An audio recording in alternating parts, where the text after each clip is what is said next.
So I got a new microphone. This is the Shure Sm7b. It's a really, really good quality microphone that I think has been around since the 70s.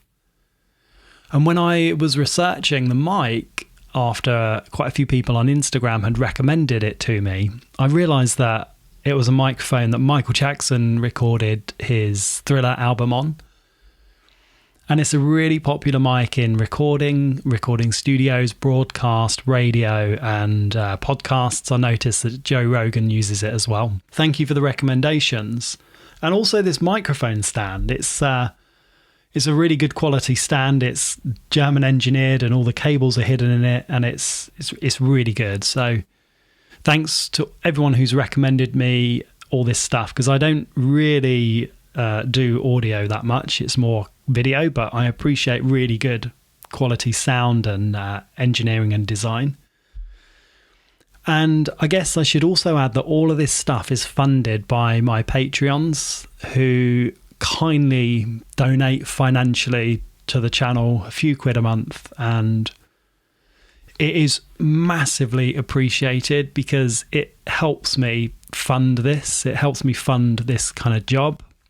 And it is a job. I kind of stopped working full-time last May. Me and my wife made the decision that one of us would work from home and be around for the kids. Like many of us, we have like a young family, and we were both working away a lot and missing out on so many things. Anyway, I pulled the lucky straw and was able to start working from home and focus as much energy as I can on my YouTube channel and growing that and trying to make it a business. And it's exceeded my expectations. Obviously, I'm much worse off financially, but I now get to ride bikes and test bikes and go away and do all that stuff, which is just so epic. But all of this stuff couldn't be possible without like Patreons, because that allows me to buy this new stuff and create this new content. And I like doing it in the best quality I possibly can, because I appreciate it when I watch something and it's looks really good, or it's recorded in 4K, or the audio is really good. And hopefully you guys do too. And you know, a lot of the video stuff that I do is all recorded in 4K, and I spend a lot of time color grading it and making it look as good as I can. And then I realize that a lot of people just watch it on the phone anyway. So, but my thoughts are that in 10 years or 15 years, when we're all watching stuff in 20K, that 4K will still look all right. So yeah, Patreons, thank you so much, because you allow all this stuff to happen. And the way it works is I kind of save up a pot of money over months and then withdraw it and use it to buy stuff like this. So huge thank you. So I guess I want to talk a little bit about the 2020 Kenevo. I've been riding it since it came out on the, when was it? 1st of October. So yeah, only a few weeks ago. And I was lucky enough to get a long-term demo from the guys at Berkshire Cycles and Specialized UK, which, by the way, all my bikes that I get from them, the long-term ones, are kind of long-term loaners. So they're never actually owned by me as such. And all the kit that I get is, other than a few bits, nearly all of it is kind of supplied by the brands just to kind of be featured on the channel, I guess. So what have I bought? I think I've bought like a dropper post. I bought the 700 battery, but the majority of the other stuff, yeah, all of it I think is supplied by the brands. And again, they request it back and I have to send it all back at some point. But it's pretty cool. I'm not gonna lie. It's really good having the latest stuff. Anyway, the Kenevo I picked up on a couple of days after the launch on 2nd or 3rd of October. And obviously I was so happy to be able to test one and be able to ride one. But I kind of was a bit apprehensive. And I think it was because I'd had the older model the 2018-2019 Kenevo. And I could never get used to it, really. I could never get it to a point where I just felt super comfortable on it. I don't know, I think I was probably... It was quite heavy compared to the Levo. It had the older motor on it, the Bros 1.3 or whatever it's called. And I don't know, there was just something about it that I didn't quite gel with. And I know a lot of people have it and absolutely, really like it. And I loaned it to one of my mates for a few rides, and he really liked it. So I know there's a lot of people out there that really, really like it. But for me, it was just a bike that I could never... I don't know, I just could never really, really get along with it. So when I saw the new Kenevo, I thought, shit, that looks beastly. If the 2018 and 2019 one felt lardy and I didn't really get along with it, I did not think that I was going to get on this bike and enjoy it. And then I started looking at the geometry chart. Now, I've really only started paying attention to bike geometry over the past 18 months, I would say, and it's pretty much been because of bike manufacturers when they've got in contact and said, look, we got a bike, we'd like you to test it, what do you think? And then I would do some research on it and I'd have a look at the geometry, and I started to understand it a little bit more, whereas in the past, before I started doing the e-bike stuff, I would kind of just look at the bike, look at the travel on it, and try and work out if it was like a cross-country bike or a trail bike, just based on like the amount of suspension it had, and obviously the brand as well. So before I had the 2019 Levo, I had the Levo before that, but like before e-bike, I rode the Stump Jumper, and before that I had the Giant Anthem, which is a cross-country bike. It's a cross-country full suspension bike, and I think it only had, it's like 100 mil of travel on the front and rear. Now, I'm a taller rider. I'm 191 centimeters, and that's like 6'3". So I don't fit on a huge amount of bikes that well, and I've only really just started to learn that. I kind of thought in the past that, like, a bike's a bike, you'll just kind of get on it, and as long as it's an XL, everything will be fine. But really, it's now that I've started to see and feel how much difference geometry can make that I've started to really, really appreciate it and understand it. So when I saw the new Kenevo and saw the geometry on that bike, I kind of thought, wow, that looks like so different to what I'm used to. And I've started to look at, more recently, I've started to look at like reach of bikes, and the seat tube and the wheelbase and the chainstay, and been able to work out roughly how it's going to feel to ride before I've even ridden it. I mean, it's quite a crude assumption, but you can get a general idea of how it might feel by looking at a geometry chart. You can never really fully understand it until you actually get on, because there's way more factors than just like a geometry chart. Like, I don't know, weight distribution, tires, wheels, all of that kind of stuff, battery, how that's placed.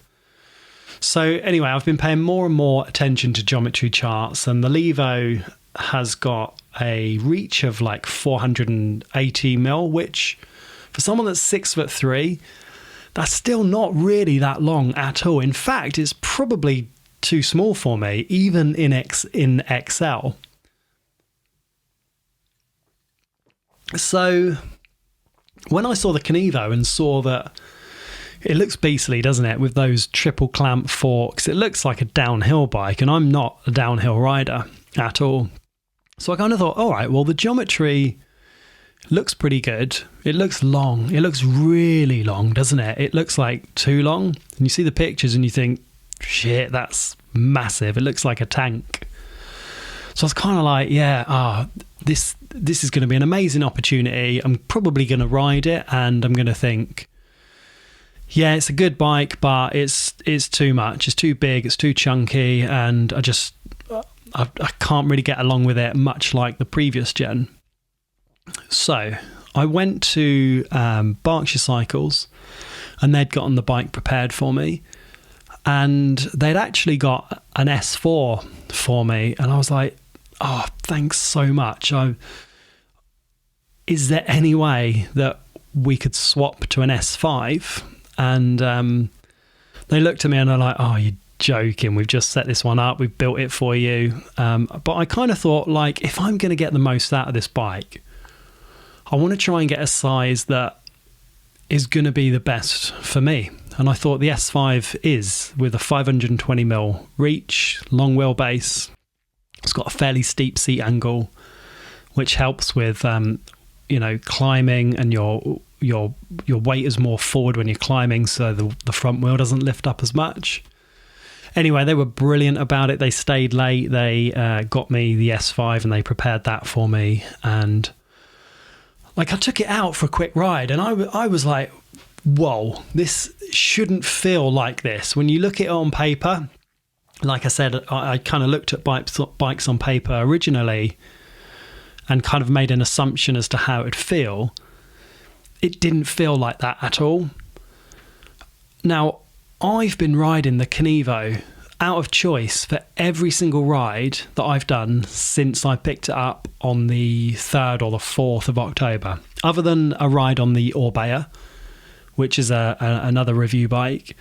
The Kenevo has been the bike that I've wanted to ride more than anything, and it's a bike that I want to ride as much as I possibly can, even today and yesterday. And the weather has been, if you're in the UK or a lot of Europe, the weather is so shit at the moment. It is raining every single day, like torrential rain, and then everywhere is soaking wet. But that's not stopped me getting out. I've wanted to ride the Kenevo, even if it's just for an hour, just so I can go and just get a bit of exercise in. I've taken the Kenevo out and I've been so surprised with how I've gelled with that bike. I did not think that I would. And then I started to think, well, I'm not sure that it's actually the Kenevo. I mean, the Kenevo is fantastic. I really like it. It's got the new specialized 2.1 motor, which is the Bros Mag S motor. It's got the 700 watt hour battery in the Expert version, and I like that combo. I think it's the best combo really that I've tested out of all the bikes. I think the Bros Mag S motor, reliability issues aside, because it is not the most reliable, and there's been so many reports of things going wrong with the motor, but when it works really well.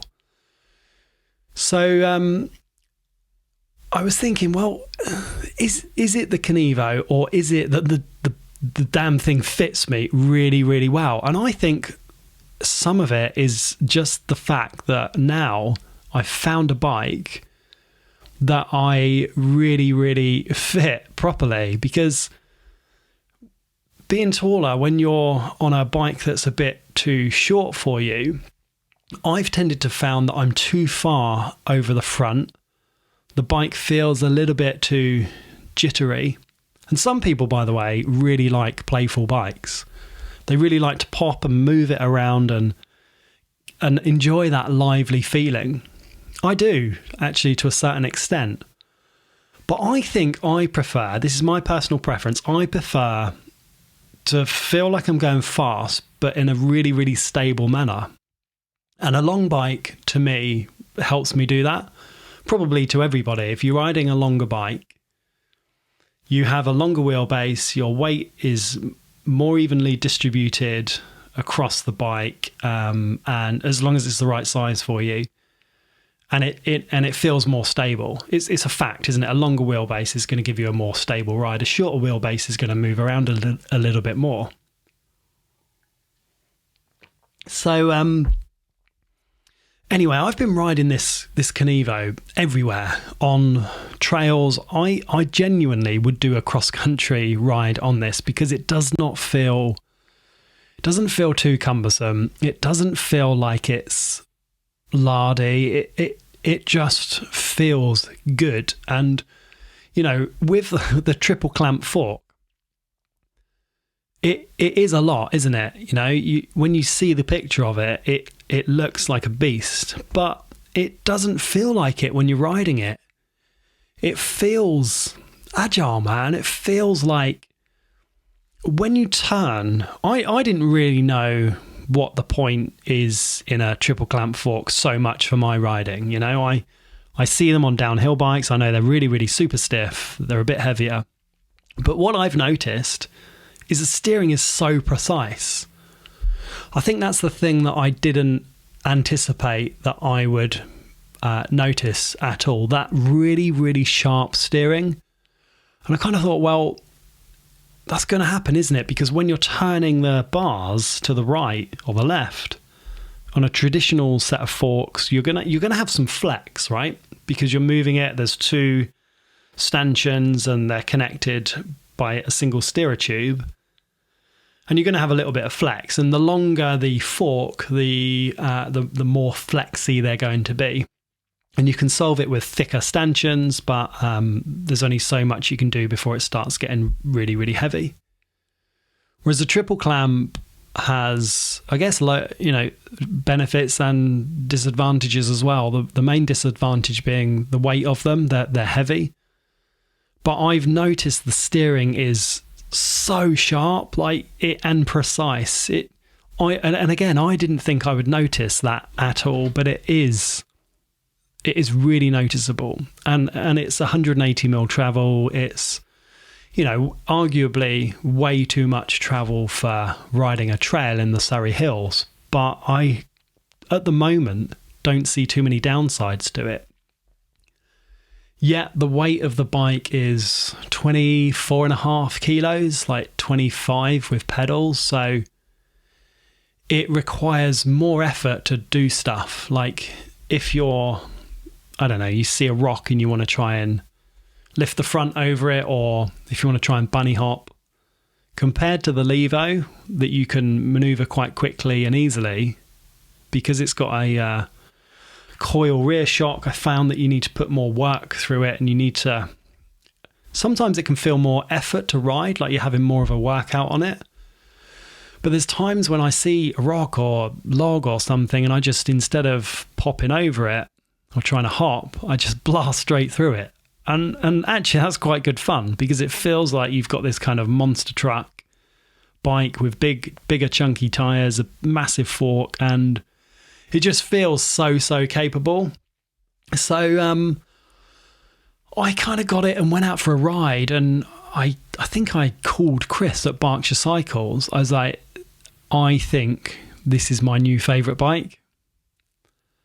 And I know a lot of people think that I'm a Specialized fanboy, but in reality, I have no affiliation with Specialized at all. I'm not a sponsored rider. I'm not an ambassador. I'm not paid. I just ride their bikes because they're bloody good bikes. They're well designed. They're well engineered. They've got good components on them. They're expensive. That's the downside. The Specialized bikes are bang for buck, not good at all. They're getting better actually this year. I think they're getting better. And I also did a video on, I think it was the YT versus the Levo versus the Decoy. And actually, it's unfair to say that they're not good value because a lot of the value is baked into the aftercare that you get. Now, if I have a problem with the bike, I can just go back to the dealer. And if you're lucky enough to live near a really good dealer, I live near Berkshire Cycles, I can get it fixed same day. I know not everyone's in that same situation, but I've seen many examples on EMTB forums where folks have got another brand, and it's been a direct to consumer, and they've been without it for 10 weeks. And life's too short, isn't it, to be without a bike for 10 weeks? So anyway, so I called Chris, and I was like, this is crazy good, this bike. And I just did not expect it. I didn't expect it to feel like it did.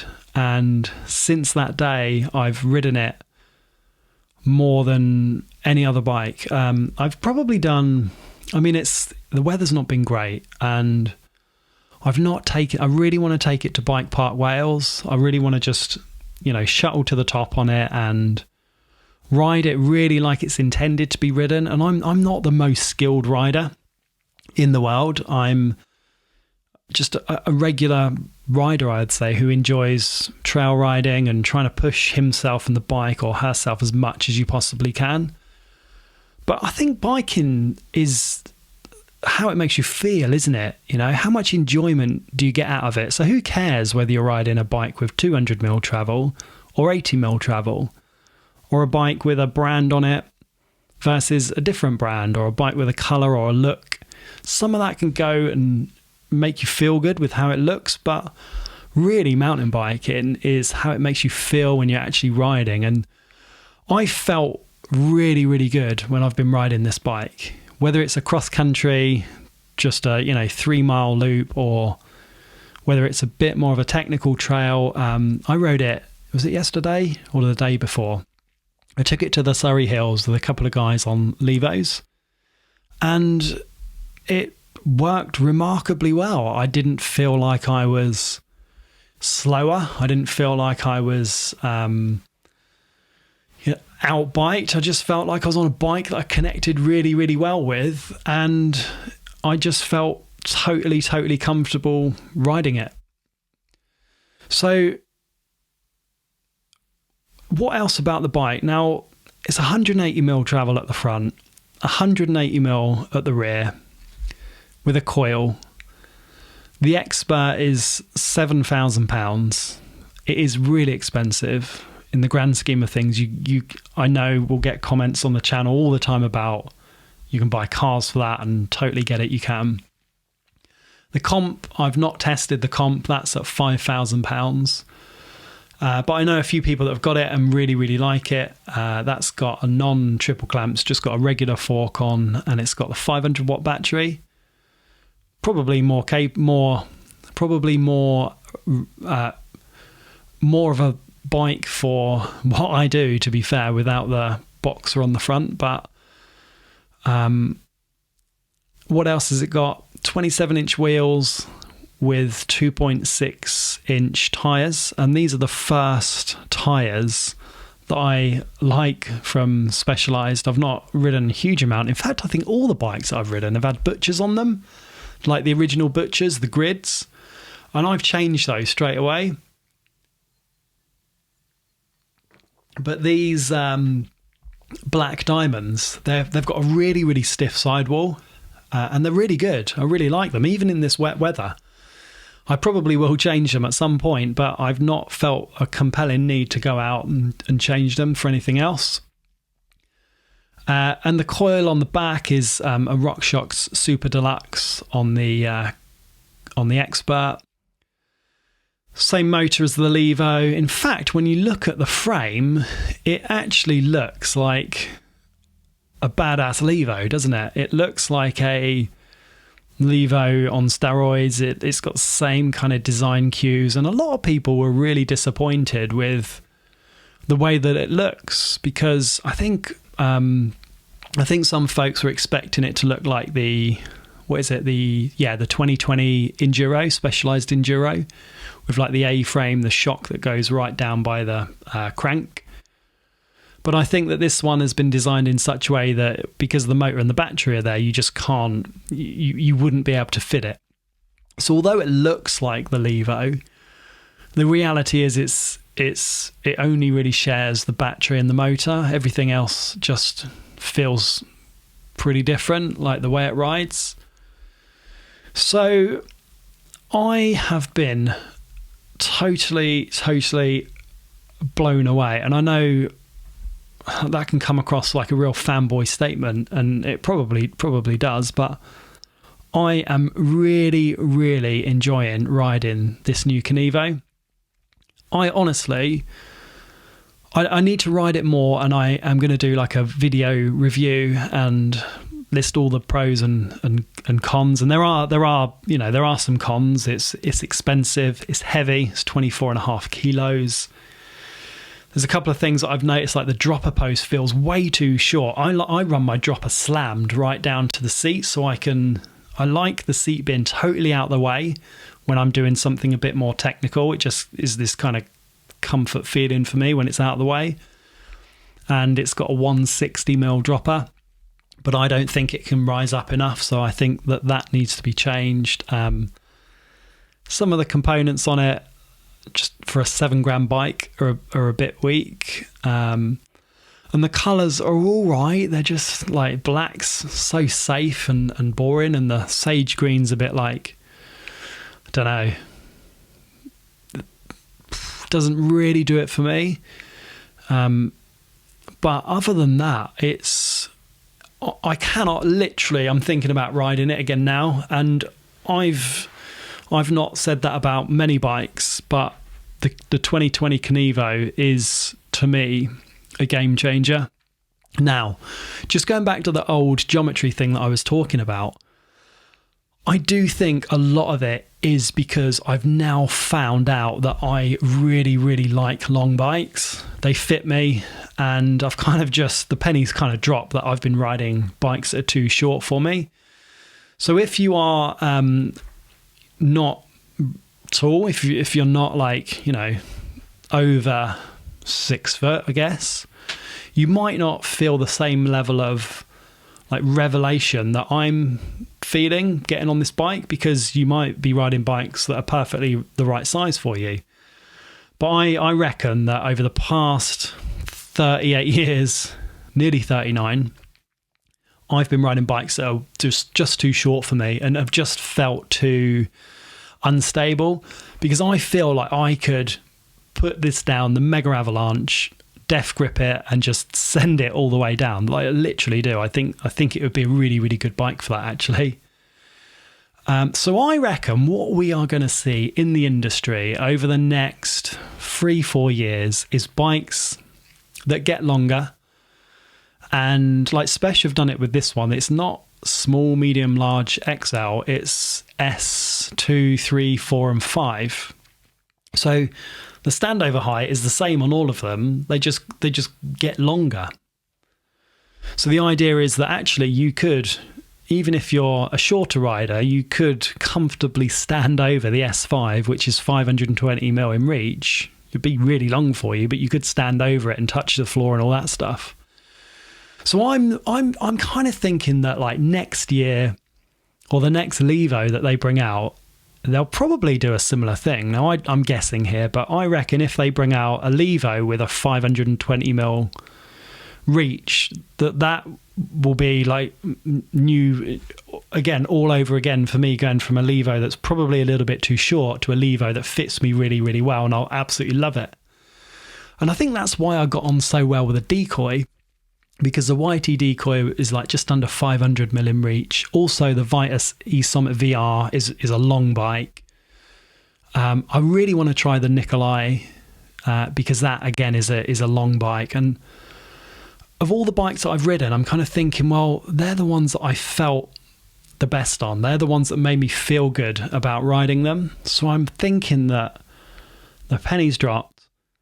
It's not necessarily the Kenevo, although the Kenevo is a rad bike. It's just brutal. It makes me feel quick. It makes me feel stable. It makes me feel safe. I really enjoy it. I like the comfort that it gives you.